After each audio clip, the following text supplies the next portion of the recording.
আব্বে শালা পাদ মেরেছিস। মন্ত্রী গুলি করে দে শালাকে।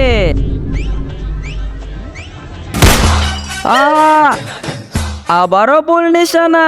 আরে রাজামশাই, এই মন্ত্রীকে আপনি কেন বের করে দিচ্ছেন না? ভুলভাল নিশানা করে। এই জন্য যখন আমার মন্ত্রীকে কেউ অপমান করে তখন তার নিশানা ভুল হয় না। রাজামশাই, আপনার ছেলে হারিয়ে গিয়েছে। আমি আমার জাদু দিয়ে আপনার ছেলেকে ফিরিয়ে দিতে পারবো। কি সত্যি? হ্যাঁ, কিন্তু আপনার রক্ত লাগবে। কিন্তু আমার ছেলে লাগবে। এই যে আপনার ছেলে বান্টি, জাদুকরকে শোনা দাও। আচ্ছা ঠিক আছে রাজামশাই। রাজামশাই, এ তো বড় কাজের জন্য এইটুকু একটা স্বর্ণ। আরে আপনি তো ভিখারির চেয়েও ছোট লোক। তুই রাজাকে ভিখারি বললি? এ মন্ত্রী, শালাকে উড়িয়ে দে। নিচে সাদা কালার সাবস্ক্রাইব বাটনে চাপ দিয়ে যারা সাবস্ক্রাইব করে দিবে তাদের মা বাবা যেন অনেকদিন বেঁচে থাকে। আর যারা ভিডিওতে লাইক করে দিবে তাদের মনের আশা যেন পূর্ণ হয়। আর আমি মন থেকে দোয়া করে দিলাম।